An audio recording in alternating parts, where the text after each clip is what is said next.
mais en même temps, faciliter la fluidité du flux financier au niveau du pays, des devises. Voilà pourquoi il est obligatoirement prescrit que chaque opérateur doit rapatrier 60% de manière de... Et ça, c'est pendant l'amortissement de l'investissement. Mais après l'amortissement de l'investissement, c'est 100%. Donc vous rapatriez les 100% de recettes exportées.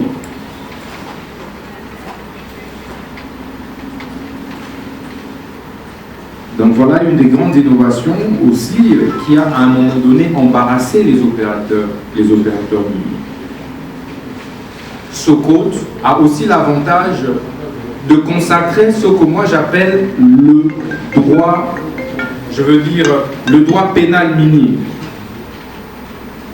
Un peu à l'instar de la Constitution qui consacre des infractions constitutionnelles. Ici, on consacre des infractions minières, mais c'est extraordinaire.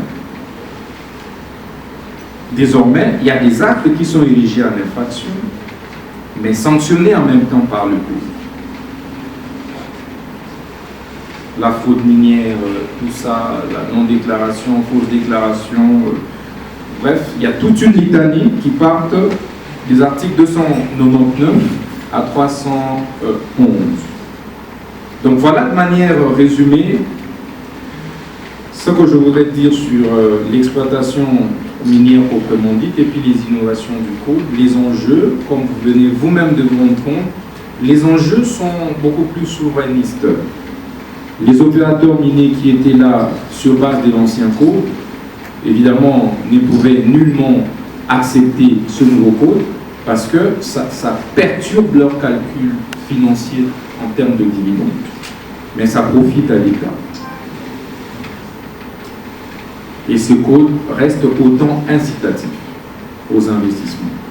Pour à l'expertise extérieure et tout au niveau à sous-traitant. Mais quelle est l'expertise que nous avons? Quelles sont les écoles professionnelles spécialisées dans tel ou tel minerai de telle ou telle zone d'exploitation? Parce qu'il s'agit des domaines très techniques. Vous savez que pour... je partage... Allô? Wa santé eza misuma? Ah! Mon fils, pour ma santé, Misuna? ah, okate linga lingala. Bandeko, Misuna ezali kokatela moto lingala te. Oh! Ezali mito de santé. Oyo epesameli na bato nyonso. Employé to non employé, moto nyonso oyo akoki kaka kocontribue na mbongo mokie. Na fin du mois, po ete mokolo akobela, Misuna ezwa soin na ye ya malamu na bahopitau nyonso ya minene ya République démocratique du Congo. Soki maladi na yo bakoki kotraite yango awa na Congo te, Misuna akozwa charge na yo okende kozwa soin na bamboka lokola Afrique du Sud, Turquie, Suède, Russie to Inde. Kala mingi te na bamboka mosusu. Soki moto oyo Misuna ezwaki charge na ye mpo na basoin, Nzambe akamati molimo na ye, Misuna akosokipe na mabe korbia. Ate bandeko bazali libanda bakoki koadere bandeko na bango ya Congo po ete bazwaka soin awa na mbongo bango bazali kokoka. Na Misuna, ta santé c'est ta vie.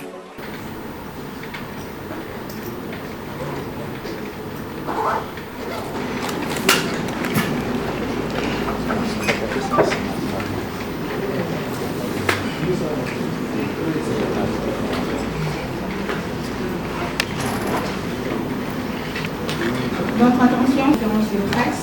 Conférence de presse qui sera animée par Maître Constant Moutamba. Vous le connaissez sans nul doute dans sa casquette de politique. Cette conférence de presse, il ne va pas l'animer dans sa casquette de politique, mais plutôt comme mandataire en mine. Et donc, je vous présente le nouveau mandataire en mine de la République démocratique du Congo. Et donc, cette conférence de presse, comme je le disais tout à l'heure, portera sur les enjeux du nouveau code minier dans la gestion de la République. Et donc, tout de suite, j'aimerais vous décliner le profil du nouveau mandataire en mine de notre pays. Maître Constant Mutamba Kilunga est agréé au titre des mandataires en ligne et carrière par l'arrêté ministériel numéro 06 11/4/20 11 du 20 novembre 2019. Il est avocat de profession et enseignant à la faculté des droits de l'Université protestante au Congo, UPC. Détenteur d'un master en droit et gestion de l'entreprise de l'Université de Liège en Belgique et de l'Institut supérieur du commerce IEC à Kinshasa, il a longtemps travaillé comme consultant à la direction générale du cadastre minier de la République démocratique du Congo. Chercheur en droit minier, il est auteur de plusieurs articles dans la législation minière ainsi que dans la gestion du domaine des mines et des carrières. Il a la maîtrise parfaite de la langue française, mais également de l'anglais. Il manipule au mieux l'outil informatique et utilise efficacement les nouvelles technologies de l'information et de la communication. Il peut donc valablement représenter, conseiller ou assister toute personne intéressée dans l'octroi, l'exercice et les revendications des droits miniers ou de carrière, ainsi que les contentieux y afférents. Il est actuellement membre du bureau politique du Front commun pour le Congo, mais ça, vous le savez déjà. Il tient son office à l'appartement 3B, 3e étage de l'immeuble large sur le boulevard le 30 juin dans la commune de la Gombe à Kinshasa. À cette adresse, il peut domicilier toute personne morale de droit étranger dont l'objet social porte exclusivement sur les activités minières et qui se conforme aux lois de la République démocratique du Congo, notre cher et beau pays. À vous, très cher Karine Kapoutou, pour cette présentation. J'espère qu'il est très souvent difficile pour un homme de pouvoir lui-même se présenter. Je tiens également à remercier toute la presse congolaise pour s'être autant mobilisée à la présente conférence de presse. Je tiens particulièrement à remercier tous ceux et celles des journalistes de la génération, de notre génération qui nous ont... Merci. Je disais donc que je tenais particulièrement à remercier tous les jeunes journalistes qui nous ont accompagnés efficacement dans la politique et j'espère bien continueront à nous accompagner dans notre nouvelle casquette de mandataire en ligne.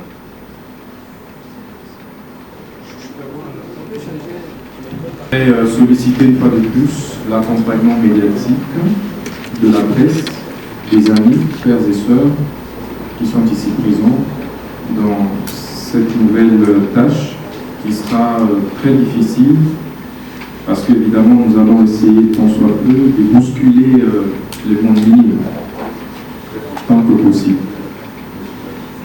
La même ferveur, le même engagement que nous avons déployé et nous continuons à déployer dans la politique, nous allons également déployer au niveau des mines. Alors sans plus tarder, je veux très rapidement restituer les choses dans leur contexte concernant les mandataires en ligne. Après la signature de l'arrêté nous agréant au titre de mandataire en mine et carrière, nous avons reçu beaucoup d'appels. Et surtout de félicitations, parce que les gens pensaient que nous étions sous tutelle d'un service public quelconque et que par conséquent nous serions pris en charge par l'État. Non, il n'en est pas question. Un mandataire en mine est tout simplement un opérateur privé, libéral, qui est autorisé par l'administration de mines, chapeautée par le ministre de mines, à pouvoir défendre, représenter et assister tout opérateur minier qui souhaite investir en République démocratique du Congo. Donc c'est cela la vocation d'un mandataire en mine. À ne donc pas confondre avec un mandataire de l'État, d'une entreprise publique de l'État.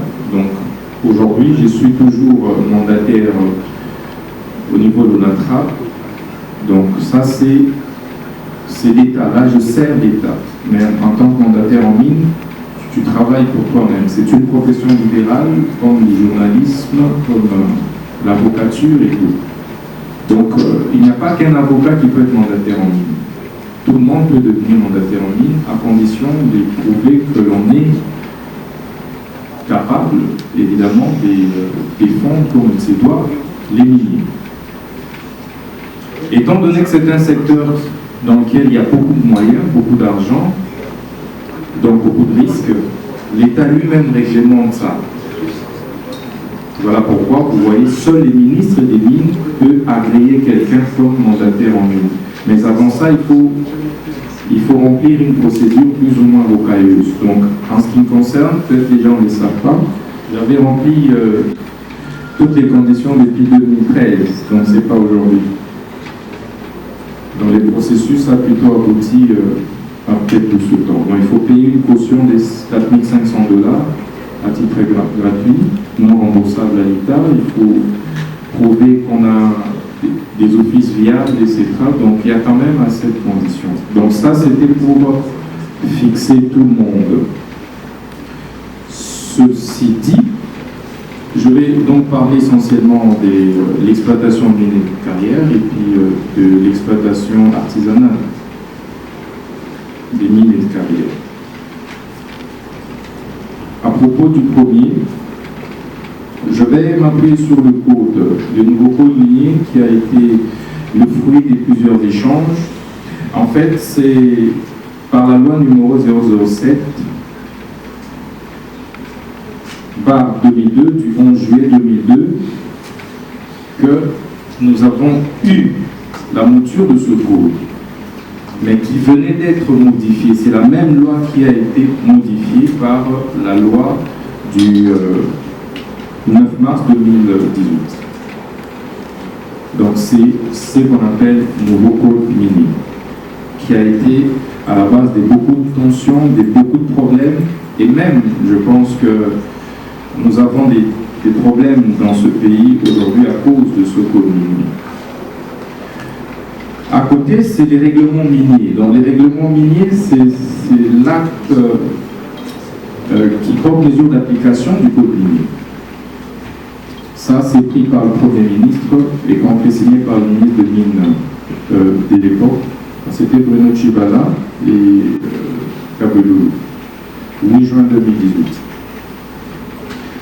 Alors, il y a eu autant d'innovations. Je ne voudrais pas m'atteler autour de toutes ces questions, parce que la liste est très très longue. Je pourrais plutôt mettre à la disposition de la presse cela. Au niveau de la présentation de mandataire en ligne, je viens de vous expliquer. Deuxième point sur cette question, c'est à propos de la participation des Congolais au capital social. Je prends des grands axes et points et je commenterai rapidement. Dans le nouveau code minier, contrairement à celui d'avant, on a conditionné la participation au capital social des personnes physiques de nationalité congolaise à hauteur de plus ou moins 10%. Donc tous les miniers qui viennent investir en République démocratique du Congo doivent de manière obligatoire intégrer dans leurs capitaux les Congolais. Ça, c'est en vue, en fait, de créer des riches Congolais, des millionnaires et milliardaires Congolais. C'était dans cette optique. Et il est vrai qu'il y a une question qui se pose, est-ce qu'on doit considérer le principe de la non-rétroactivité de la loi en cette matière? Est-ce que les opérateurs miniers qui avaient déjà procédé à l'exploitation, comme les Kibali, les Tenk et Fungurum et autres, devaient eux aussi revenir sur leurs capitaux pour intégrer les Congolais? Donc c'est là tous les débats. Il y en a qui pensent non, il y en a qui pensent qu'il faut impérativement, mais moi je crois que pour raison de sécurité de ces investissements, il n'est pas important, il n'est pas bon que cette loi rétroagisse en l'état d'espèce. Donc nous devrions plutôt attendre pour des opérateurs qui viennent après la mise en place de ce code. Ce sont eux qui doivent intégrer justement les 10% du capteur. Sinon, il est difficile pour un opérateur qui a déjà lancé la production de pouvoir revoir son capital. C'est une des grandes innovations qui est consacrée par l'article 71 du Code minier.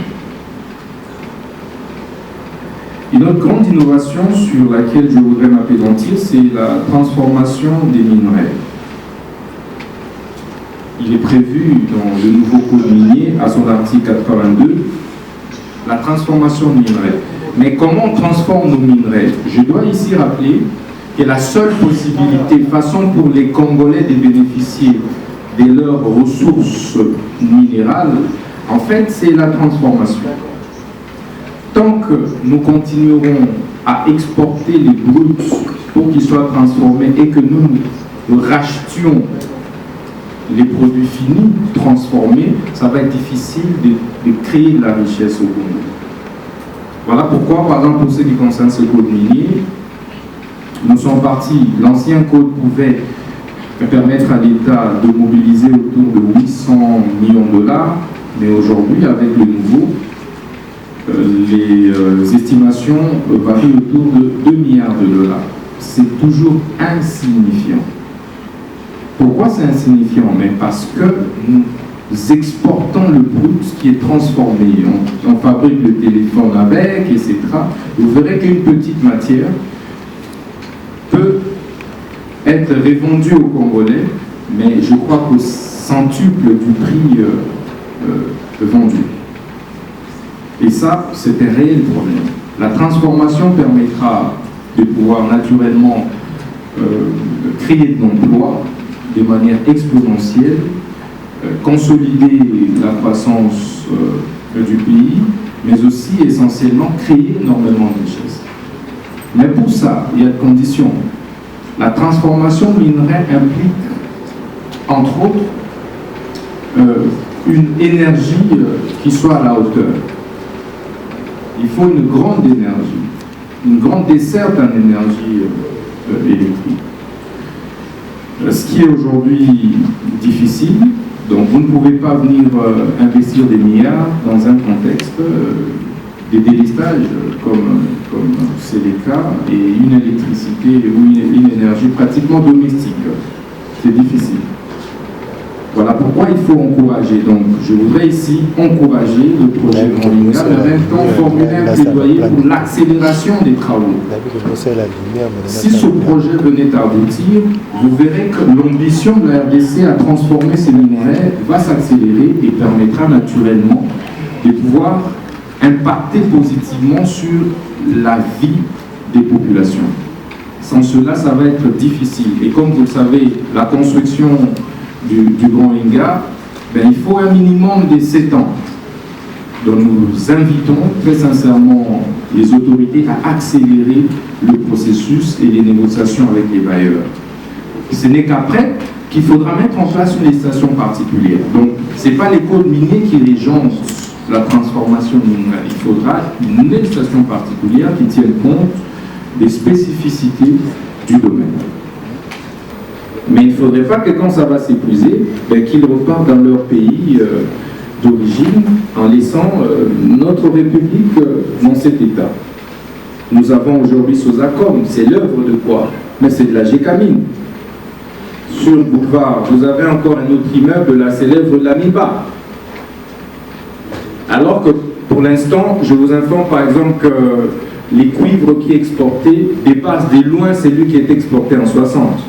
De très loin. L'or qui est produit industriellement dans les Hautes-Touilés, ça n'a jamais été produit en République démocratique du Congo. Donc nous voudrions réellement ressentir cela au niveau des infrastructures.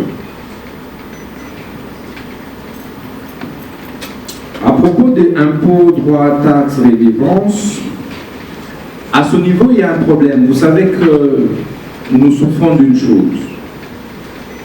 Nous souffrant d'une chose. D'abord, je dois informer que le nouveau code minier, sur ce point, a élargi l'assiette fiscale pour permettre à l'État congolais d'être gagnant.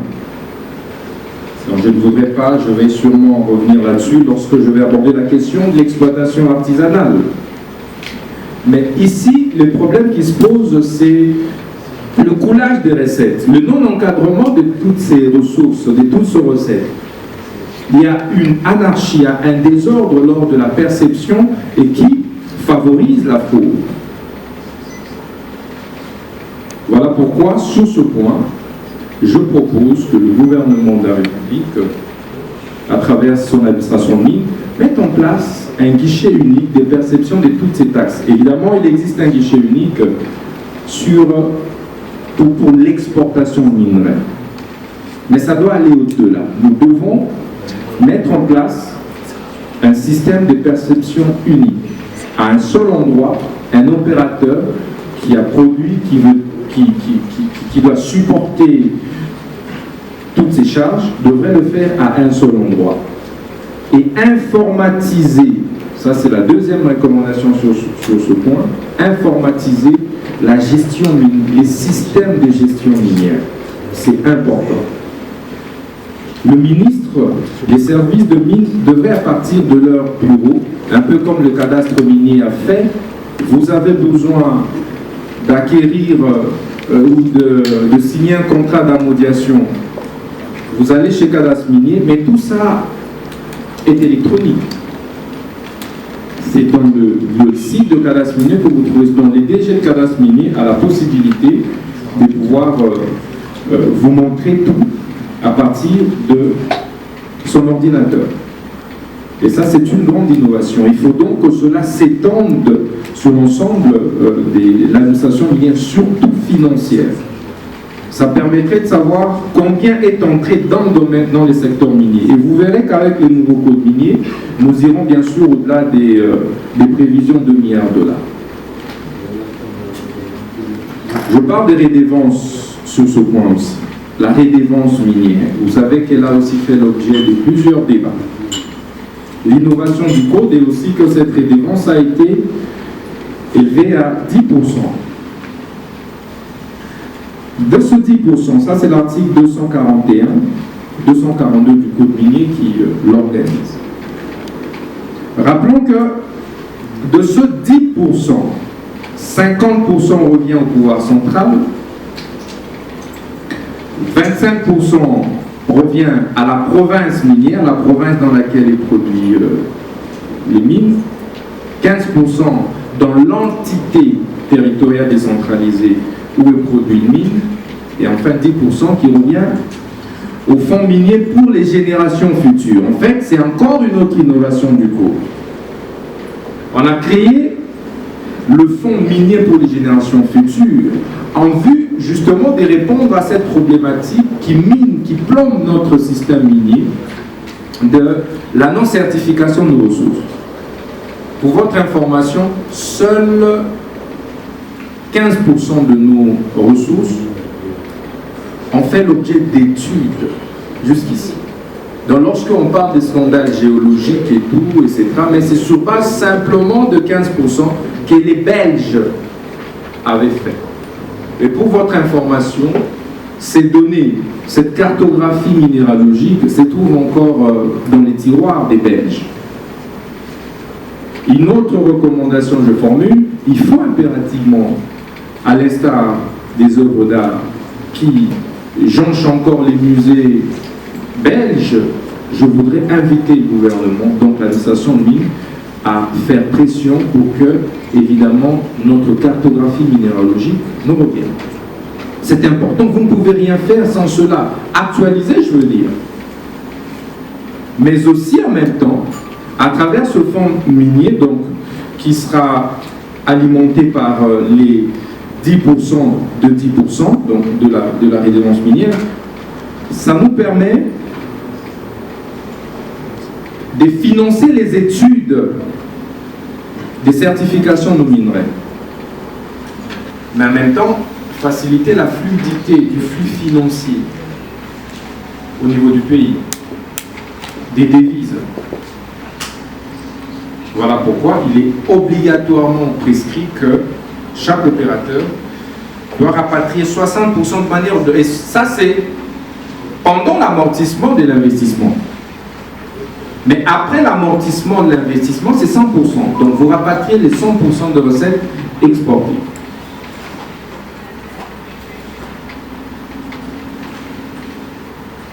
Donc voilà une des grandes innovations aussi qui a à un moment donné embarrassé les opérateurs miniers. Ce code a aussi l'avantage de consacrer ce que moi j'appelle le droit, je veux dire le droit pénal minier. Un peu à l'instar de la Constitution qui consacre des infractions constitutionnelles, ici on consacre des infractions minières, mais c'est extraordinaire. Désormais, il y a des actes qui sont érigés en infraction, mais sanctionnés en même temps par le pays. La fraude minière, tout ça, la non-déclaration, fausse déclaration, bref, il y a toute une litanie qui part des articles 299 à 311. Donc voilà de manière résumée ce que je voudrais dire sur l'exploitation minière proprement dite et puis les innovations du code, les enjeux, comme vous venez vous-même de vous rendre compte, les enjeux sont beaucoup plus souverainistes. Les opérateurs miniers qui étaient là sur base de l'ancien code, évidemment, ne pouvaient nullement accepter ce nouveau code parce que ça perturbe leur calcul financier en termes de dividendes. Mais ça profite à l'État. Et ce code reste autant incitatif aux investissements. Pour à l'expertise extérieure et tout au niveau de la sous-traitance. Mais quelle est l'expertise que nous avons? Quelles sont les écoles professionnelles spécialisées dans tel ou tel minerai de telle ou telle zone d'exploitation? Parce qu'il s'agit des domaines très techniques. Vous savez que je partageais avec mes frères Moubenga, Marcel, vous savez, pour les sautes de moutons et tout, il y a eu une machine dont il fallait recourir à l'expertise d'un expatrié. Vous le savez. Parce que personne des Congolais n'arrivait à manipuler cet outil-là, vous le savez. La soudure de l'aluminium. Parce que vous savez qu'elle n'est pas une soudure classique. Nos Congolais ont été incapables de souder classiquement au Katanga. Il fallait recourir encore en fait aux experts coréens qui savaient en fait, et ça coûte énormément cher, même à ces entreprises minières, ne vous en faites pas.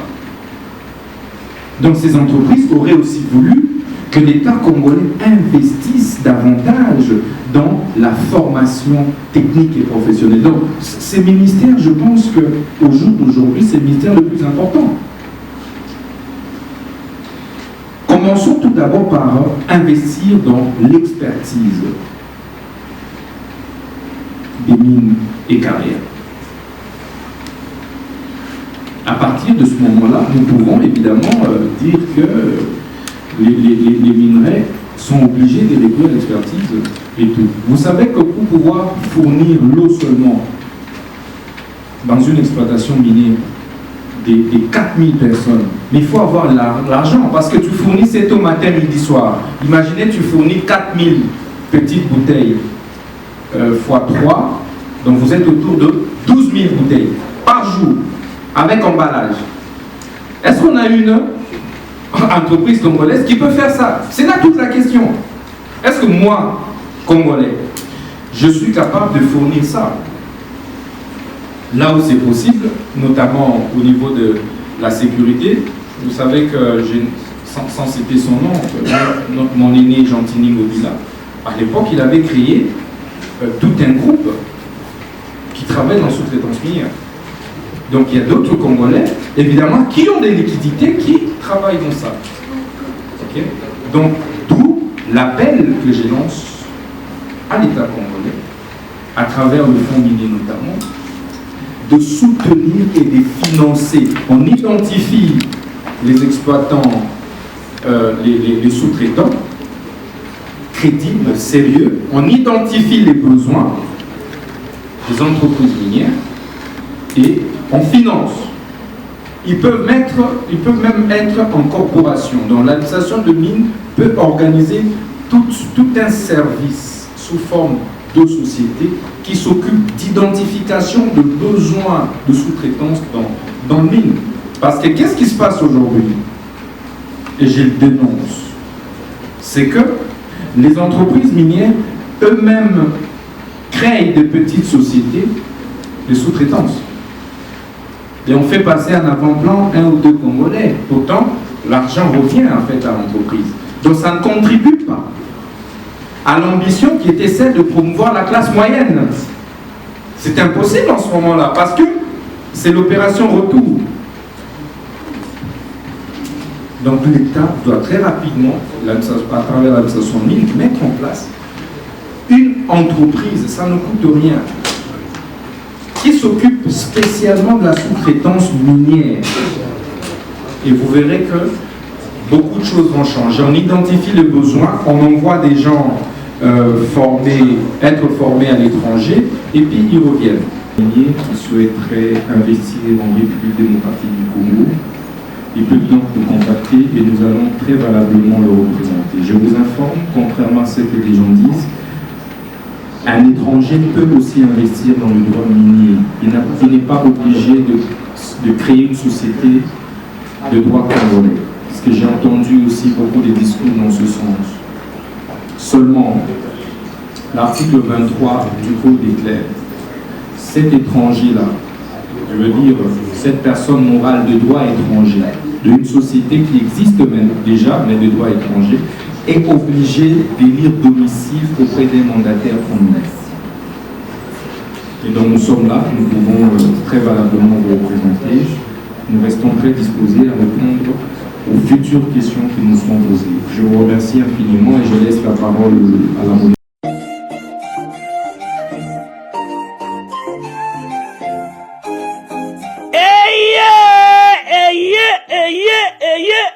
Papa, maman, tunanga nini eloko tozalaki kozela yango yo pona ba séjour na bino eleka malamu na Kinshasa Kin Label, agence de location de voitures de luxe awa na Kinshasa, ba memelu bino bongo Power Buzz Car oyo bazali na équipe na bango professionnel, bazali na disposition na bino Power Buzz Car, location de voiture ya sikape kitoko na prix ya malamu oyo wapi.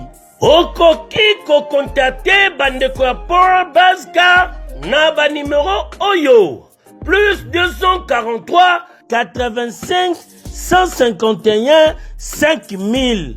Topé na plus 243 82 23 86 668. Beli Soussou na www.powerbuzz-car.com. Topé na contact email contact@powerbuzz-car.com Ozamo Bimba. Bana Kinshasa, tosa la confiance na ba professionnel ya bandeko ya Power Buzz Car oyo bapesi offre spéciale pour na bino nyonso boko louer ba voiture pendant un mois na séjour na bino oyo bozali na yango awa na kati ya Kinshasa. Benga ndeko mobali ndeko mosi bandeko ya Power Buzz Car po bazali ba meilleur na domaine ya location ya ba voiture de luxe. Power Buzz Car eye kosilisa ba tracasserie nyonso ya transport ya ba délégation spéciale na bino ya famille pe ba transport nyonso privé oyo bozali na yango. Solution ezali kaka se moko Power Buzz Car oyo ezali solution ya suka po na déplacement na bino nyonso express. Po na likambo ya qualité pe quantité na ete mituka nulle part ailleurs okokuta yango kaka na Kinshasa en particulier pe République démocratique mobimba kaka epai ya bandeko ya Power Base Car avec impact. Power Base Car musala ya ba professionnel pe na sécurité nyonso. Power Base Car, le travail des professionnels. Que yo, oui.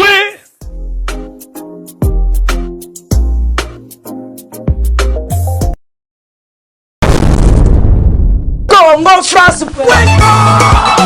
Biso na bango, bango na biso na bango. Ekara molai. France.com, site ya Kolo Masolo ya danger, Masolo ya kitoko. CongoFrance.com.